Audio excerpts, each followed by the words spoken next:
Gracias por continuar con nosotros en Directo América de France 24. Revisemos los titulares de la jornada.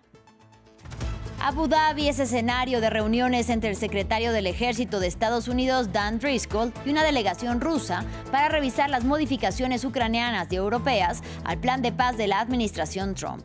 Se espera que Driscoll también se reúna con una delegación ucraniana, mientras los ataques continúan en terreno. Tenemos reporte. Al menos 9 niños y una mujer murieron en Afganistán víctimas de ataques de fuerzas pakistaníes. Ocurren en medio de una frágil tregua acordada luego de un enfrentamiento armado en octubre entre Kabul e Islamabad y el fracaso de negociaciones para lograr la paz. Este martes 25 de noviembre se conmemora el Día Internacional de la Eliminación de la Violencia contra la Mujer. Según la CEPAL, durante 2024, al menos 3.828 mujeres fueron víctimas de feminicidio en 26 países o territorios de Latinoamérica, lo que equivale a 11 muertes violentas por razones de género cada día. Hoy, como les decíamos, en el Día Internacional de la Eliminación de la Violencia contra la Mujer, iremos a Francia, país donde cada 7 horas una mujer es víctima de asesinato o inducida por su pareja o expareja al suicidio por el simple hecho de ser mujer. Lo vemos en minutos en Directo París.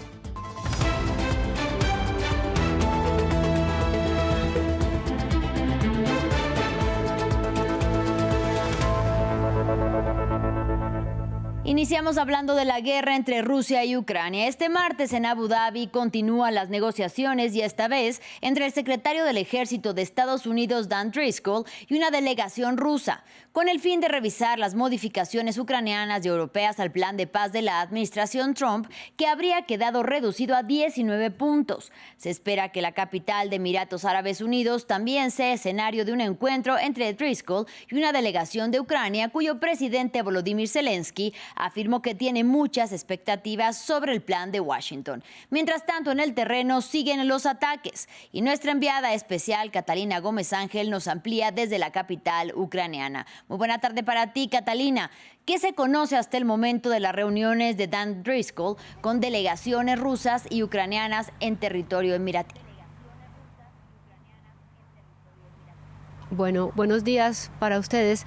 Realmente se conoce poco. Dan Driscoll es un personaje, o sea, un integrante del gobierno estadounidense que ha entrado sorpresivamente en todo este proceso de negociaciones. Él estaba en camino a Ucrania la semana pasada a negociar y a coordinar otro tipo de actividades, especialmente con el ejército ucraniano, cuando sale a la luz ese plan de los 28 puntos, y es ahí donde le piden a él interceder y empezar a conversar con el presidente Zelensky y presentarle este plan. De ahí en adelante ha tomado parte en todas las negociaciones, estuvo en Ginebra y ahora sorpresivamente está en Abu Dhabi. No sabemos realmente quién conforma la delegación rusa. Sabemos que se reunió con ellos anoche para presentarles este nuevo plan, o por lo menos negociado, o la parte de ella negociada en Ginebra, porque recordemos que hay puntos especiales donde no se llegó a un acuerdo. Estos tienen que ser discutidos entre el presidente Zelensky y el presidente Trump. Se está a la espera de se confirme cuándo sería el encuentro entre ambos mandatarios. Aquí se habla que sería antes de que comience diciembre, pero vuelvo y repito, no está confirmado.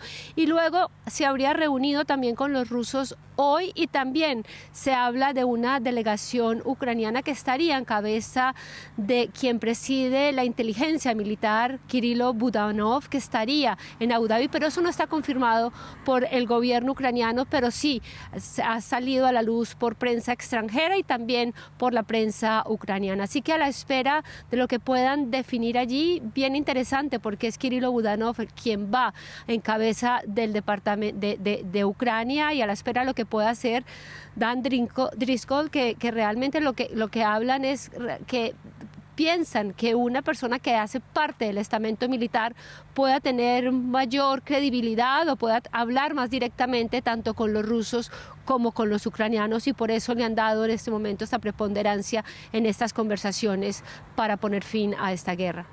Catalina, y mientras en el plano diplomático continúan los esfuerzos, en terreno también siguen los ataques. Tú te encuentras en uno de los puntos bombardeados. Este lo que ven a mis espaldas son las bodegas de uno de los supermercados más grandes del país. Fue atacado durante la noche, como se ven, lo que alcanzamos a ver desde aquí, se ve una gran destrucción. Posiblemente también uno de los objetivos que está al frente es otra de las bodegas de la compañía de correo más importante de Ucrania, de Novopochka, que está constantemente siendo atacada tanto en sus bodegas en las principales ciudades como en el frente de batalla, pero también tuvimos ataques en áreas residenciales. Esta mañana visitábamos un edificio de 20 pisos, algunos de ellos quedaron destruidos cuando una parte de un dron caía allí, el resto de las ventanas de toda esta parte residencial de Kiev quedaron destruidas. Se hablan hasta el momento de 7 muertos y de 3 heridos, pero realmente las cifras, como siempre, pueden subir, y estos ataques se repitieron en otras áreas residenciales de la ciudad. Y hablábamos con la gente esta mañana y nos decían, miren, ya sabíamos que esto iba a pasar, ya los rusos ya sabemos cómo actúan en este tipo de momentos. Estos ataques vienen dándose con intensidad desde hace semanas nuevamente. La semana pasada, este ataque a Ternópil, hoy vemos este ataque aquí para poner presión a la ciudadanía ucraniana, a ponerla hasta el límite para aceptar esos puntos que quiere Rusia llevar a la negociación. Volvieron a atacar, también se sabe, aunque no con precisión, algunas de estas centrales energéticas que han sido realmente el gran objetivo de Moscú desde hace semanas. Y hoy también se ha hablado de que algunos sectores de la ciudad, especialmente el lado occidental, al otro lado del río, que tendría mayores cortes de electricidad, habría problemas de nuevo con la calefacción que estaría racionada en gran parte de la ciudad. Y esto no solamente aquí en Kiev, Odessa también fue atacada con intensidad en la noche de ayer, no solamente con drones, sino con diferentes clases de misiles. Y los ucranianos esta mañana nos decían, miren, esto posiblemente se vaya a repetir muchísimas veces más, y ahora con mayor intensidad de cara a estas negociaciones para ponernos presión. Bien, Catalina Gómez Ángel, como siempre, gracias por tu reporte desde el lugar de la noticia. Y mientras tanto, desde Europa intentan influir en las negociaciones que los han dejado de lado. Por ello, también está prevista una reunión virtual de la denominada Coalición de Voluntarios, aliada de Ucrania, que discutirá así los pasos a seguir para fortalecer la posición de Kiev en las negociaciones que son encabezadas por Estados Unidos. Y en este sentido, el presidente de Francia, Emmanuel Macron, afirmó que las conversaciones van en la dirección correcta, pero a su vez advirtió que de ninguna manera este plan puede suponer una capitulación que más adelante permite a Rusia reanudar las hostilidades. Escuchemos. Queremos la paz, pero no queremos una paz que sea en efecto una capitulación, es decir, una que ponga a Ucrania en una situación imposible, que esencialmente dé a Rusia vía libre para seguir presionando, incluso hacia otros países europeos, y poniendo en peligro la seguridad de todos nosotros. ¿El plan de Donald Trump sería una capitulación para los ucranianos? El plan propuesto por Estados Unidos es ante todo una iniciativa que va en la dirección correcta, la paz. Sin embargo, hay aspectos de ese plan que merecen ser discutidos, negociados y mejorados. Vamos a Asia. Afganistán denuncia nuevos ataques pakistaníes en su territorio. Las autoridades talibanes denunciaron que las Fuerzas Armadas de Islamabad atacaron su territorio dejando al menos 10 personas muertas, 9 niños y una mujer. La operación se llevó a cabo un día después de que se realizara un ataque suicida contra los cuarteles generales de un grupo paramilitar pro-pakistaní. Así es que grupos vinculados con el gobierno de Kabul. Diego Bassani nos trae más detalles.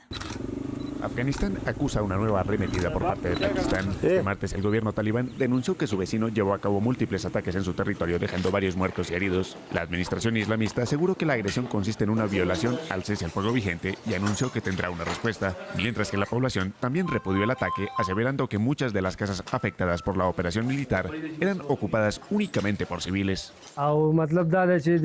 Puedes ver que esta casa ha sido completamente destruida. Incluso el Corán ha sido dañado y los libros de texto de los niños han quedado arruinados. Esta casa ha sido destruida desde sus cimientos. Hacemos un llamado a nuestro gobierno para que evite que estas operaciones vuelvan a ocurrir. Nuestra solicitud al gobierno de Pakistán es esta: no bombardeen a la gente común. Los civiles no han hecho nada malo y solo deben temer a Dios.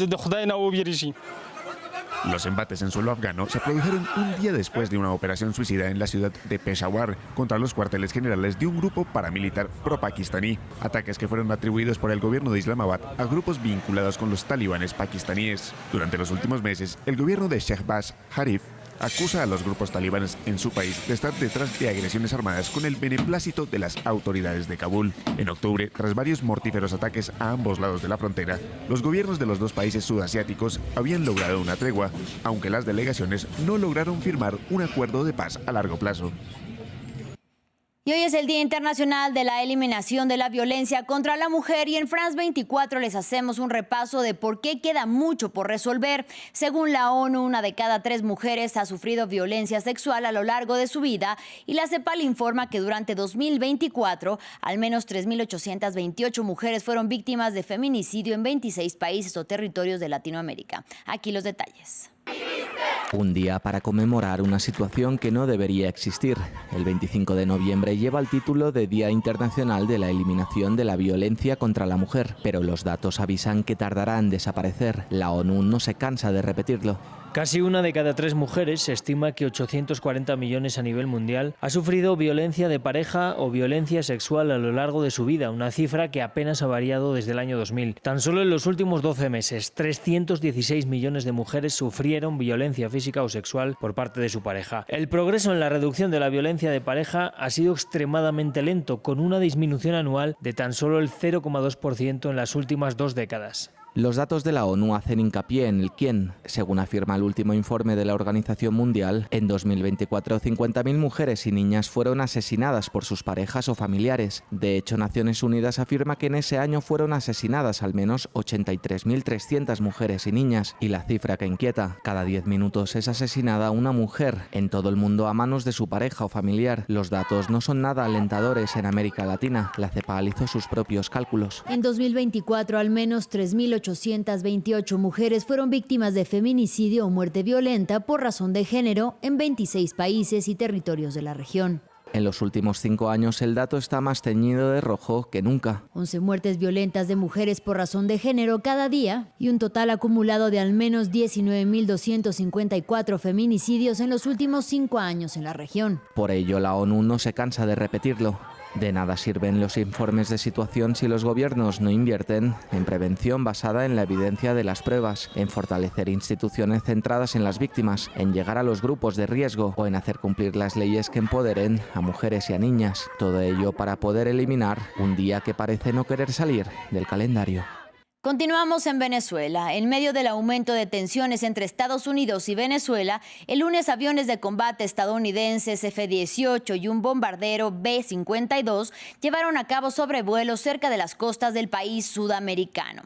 Estas acciones ocurrieron el mismo día que Washington designó al denominado Cártel de los Soles como grupo terrorista. Sin embargo, según Axios, el presidente Donald Trump estaría dispuesto a hablar directamente con su homólogo Nicolás Maduro, lo que según las fuentes que cita el medio podría ser una señal de que los ataques con misiles estadounidenses o la acción militar directa en tierra no son inminentes. Escuchemos al mandatario venezolano. Hagan lo que hagan, como lo hagan, donde lo hagan, no van a poder con Venezuela. Somos invencibles. Hagan lo que hagan. No han podido ni podrán jamás con nuestra patria. Jamás. Hagan una mueca, hagan otra mueca, digan por aquí, digan por allá. Estamos blindados para garantizar lo que garantizamos. El sueño de Bolívar, la paz era mi puerto, mi mayor deseo, mi esperanza. Y digo yo, en esta época, es nuestra victoria y la paz seguirá siendo nuestra victoria, lograda a pulso por nuestros propios esfuerzos. Y en Cuba, un grupo de biólogos trabaja para la conservación del manjuarí, una especie endémica de la isla en grave peligro de extinción. Este pez carnívoro de agua dulce lleva cientos de millones de años en el planeta. Y en el humedal del Ciénega de Zapata, al sur de Matanzas, los científicos de la estación hidrobiológica tratan de acelerar la cría de manjuarí en cautiverio para luego devolverlos a su medio natural. Leurel nos amplía. En lo profundo de la Ciénaga de Zapata, esta laguna plagada de mosquitos ha sido el punto de partida de un modesto pero dedicado esfuerzo de restauración. Su objetivo es salvar al manjuarí, un pez aguja, largo y delgado, con la boca llena de dientes afilados, que figura en la lista roja de la Unión Internacional para la Conservación de la Naturaleza desde 2020. Es una joya litifando cubana, una reliquia biológica que ha vivido durante más de 150 o 140 millones de años y está en estos momentos en peligro crítico de extinción, por numerosas causas. Siglos de explotación, la pérdida de su hábitat y la introducción en 1999 del pez gato africano son los culpables de su repentino y precipitado declive. En la Ciénaga de Zapata, que es el humedal intacto más grande del Caribe, los biólogos trabajan ahora en un proyecto de reproducción controlada del manjuarí. El proceso es complejo, por lo que los peces son difíciles de observar, con las larvas que se esconden entre las raíces del mangle, lo que complica su monitoreo. Pero a pesar de los retos, hay indicios de que el proyecto puede estar dando buenos resultados. Los pescadores locales sí nos han comentado que hay presencia de manjuarí, tal vez no con la abundancia del pasado, pero es uno de los sitios donde habita esta especie hoy día y están las poblaciones establecidas, ¿no? Según estos científicos cubanos, la recuperación del manjuarí no es solo una cuestión ambiental, sino también patrimonial. Es momento de Directo París. En Francia, cada 7 horas, una mujer es víctima de asesinato o inducida por su pareja o expareja al suicidio, hecho que en el Día Internacional de la Eliminación de la Violencia contra la Mujer nos lleva a reflexionar sobre todos estos peligros a los que las mujeres nos enfrentamos por el simple hecho de ser mujeres. Nuestra periodista Erika Olavarría nos comparte las escalofriantes cifras que arroja la violencia de género en el país galo.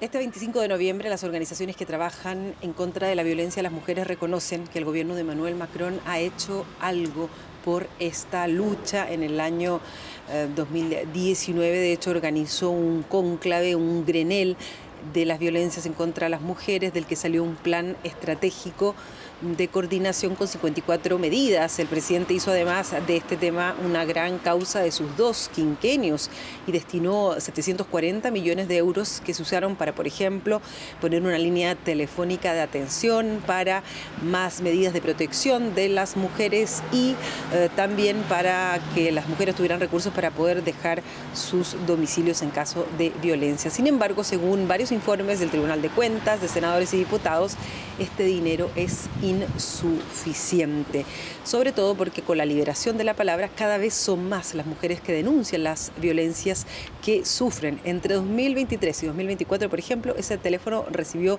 más de 100.000 llamadas. Lo que son centros de atención a las mujeres y a las familias recibieron más de 65.000 consultas y las violencias a las mujeres y los feminicidios aumentaron en el mismo periodo en un 11%.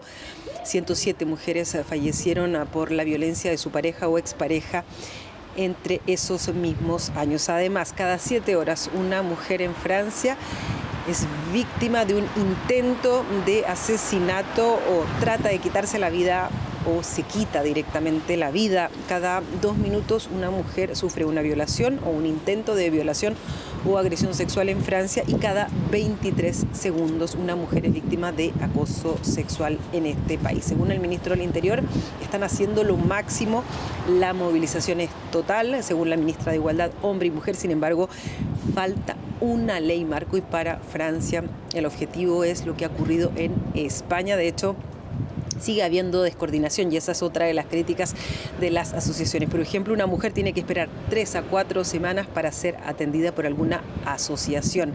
En vista de los recortes presupuestarios, los centros de atención de mujeres y de la familia están recibiendo menos 2 millones de euros. Han disminuido los psicólogos y los especialistas destinados a esta causa, y aunque 180.000 policías han sido formados para mejor acoger a las mujeres que denuncian, la formación es solo en un nivel inicial y estas formaciones también están recibiendo un recorte de presupuesto. Las ordenanzas, por ejemplo, de alejamiento, aunque han aumentado, solo se cumplen en un 68% de los casos. Por eso entonces aquí el reclamo de las asociaciones es por una ley marco como en España. Ayer se presentó un proyecto de ley para aumentar la ayuda y la protección de mujeres y niños, pero sigue siendo insuficiente. Vamos con nuestro primer reportaje del día.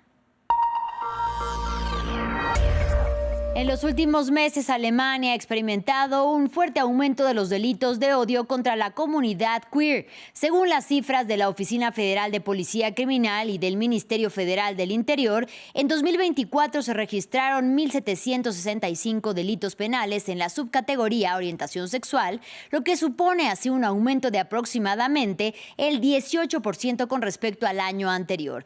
Esta violencia se atribuye principalmente a la extrema derecha y preocupa a la comunidad LGBTIQ+, sobre todo porque Alemania ha sido considerada durante mucho tiempo un país tolerante con las minorías sexuales y de género, especialmente en Berlín. Aquí la historia. Cerca de 1.000 personas participan en la marcha anual en apoyo a los derechos de las minorías sexuales y de género. Una manifestación celebrada bajo estrictas medidas de seguridad, ya que los ataques contra esta comunidad se han disparado en el este de Alemania. Ihr zeigt mit eurem Hiersein, dass wir solidarisch an der Seite sind. Ihr zeigt mit eurem Hiersein, dass wir nicht alleine sind als queere Menschen. En los márgenes, pequeños grupos de activistas neonazis intentan interrumpir la marcha, pero la policía los contiene rápidamente. Nunca antes el orgullo de Cottbus había estado tan fuertemente vigilado. Este día no se reporta ni un solo incidente, un alivio para esta activista. Este es el Christopher Street Day más grande que hemos tenido aquí en Cottbus y es pacífico, no pasó nada grave y eso es simplemente maravilloso. Un momento raro de calma tras lo que ha sido un año difícil para Leif. El centro cultural que alberga su organización de apoyo contra el SIDA ha sido atacado repetidamente. Las banderas arcoíris que se exhiben en la fachada suelen ser arrancadas. Pocos días antes de la marcha se produjo un incendio en la entrada del edificio. La policía está investigando. Aún no está claro si el fuego fue provocado o no. En esta región, el auge de la extrema derecha ha afectado profundamente a la comunidad queer. No es solo el partido de extrema derecha AfD quien está detrás de esto. La opinión pública misma ha cambiado mucho. Todo lo que hemos logrado en los últimos años en términos de libertad, de igualdad, se está cuestionando nuevamente. En 2025, casi la mitad de los eventos LGBTQ+ fueron objeto de ataques, según la Fundación Amadeu Antonio. Solo en Brandeburgo, las agresiones contra minorías sexuales se han triplicado en apenas 2 años. Pero incluso en Berlín, la homofobia va en aumento. En el corazón de Neukölln, este café ha sido atacado repetidamente. Recientemente se ha desplegado allí una unidad de protección policial. Esvásticas, escupitajos, manchas de pintura. Y el invierno pasado, entre otras cosas, alguien lanzó un extintor por la ventana. D'Angel se mudó a Berlín hace más de 10 años, atraído por su espíritu de tolerancia. Pero la inseguridad se ha convertido ahora en parte de la vida diaria, para él y para Kay, una clienta habitual del café. Según los servicios de inteligencia, la comunidad está siendo atacada no solo por la extrema derecha, sino también por grupos religiosos. Lo realmente difícil ahora es que antes sabíamos qué esperar en ciertos barrios conflictivos. Pero ahora enfrentamos violencia y discriminación de la extrema derecha, incluso en zonas donde solíamos sentirnos seguros.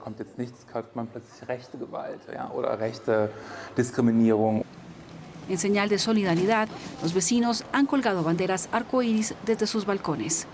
Las banderas solían exhibirse cada año en el Parlamento alemán durante el mes del orgullo, pero el Bundestag, ahora dominado por conservadores, suspendió la tradición este año, un golpe para la comunidad, especialmente para personas como Bash, que huyó de una dictadura para vivir abiertamente como hombre gay. Desde que llegó a Berlín, este cantante kurdo sirio finalmente se sintió libre para perseguir sus sueños y su carrera musical. En Irak, tocar música me causó enormes problemas, pero en Berlín fue todo lo contrario. Todos festejaban conmigo. Por ahora, Bash se siente seguro en su barrio, pero le preocupa el futuro ante la creciente tensión política sobre los temas LGBTQ+. Es incómodo, sinceramente. Todo este debate sobre quitar la bandera arcoíris del Bundestag. Esa bandera solía simbolizar aceptación y ahora me pregunto, ¿ya no soy bienvenido aquí? Un amargo aumento de la homofobia que se siente con más fuerza en la capital alemana. Tras la persecución de homosexuales bajo el régimen nazi, la comunidad gay de Berlín floreció durante décadas, convirtiendo la ciudad en una de las más liberales del mundo. Pero incluso el Museo Gay de la ciudad, que documenta esta historia, enfrenta ahora ataques y pide acción. En los últimos 20 o 30 años hemos logrado tanto en esta ciudad. Construido proyectos, sentido de seguridad en las calles. Es difícil aceptar que esto pueda terminar, pero también significa que debemos unirnos más que nunca. Necesitamos alzar la voz y las autoridades deben comprometerse claramente a protegernos.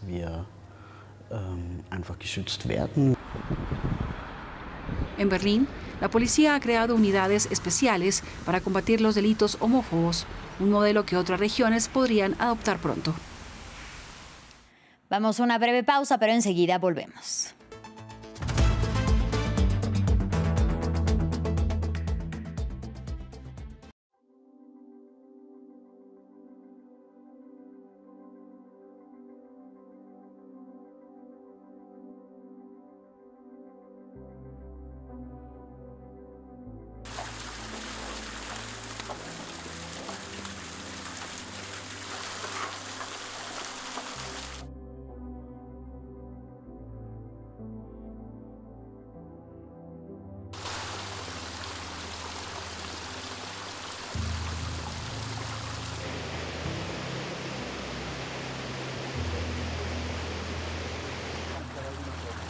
Lo que trato es de limpiar la salida para el coche.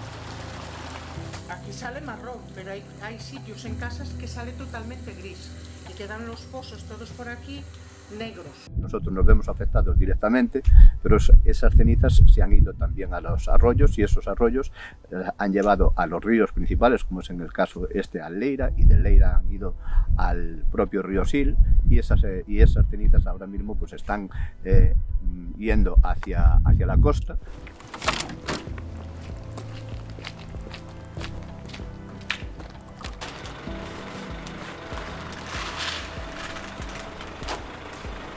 Por lo menos que tengan agua para beber, ya que no podemos ducharnos porque el agua está completamente negra. Yo llevo 2 días sin duchar, tendremos que esperar a que vayan cesando estas lluvias para podernos duchar.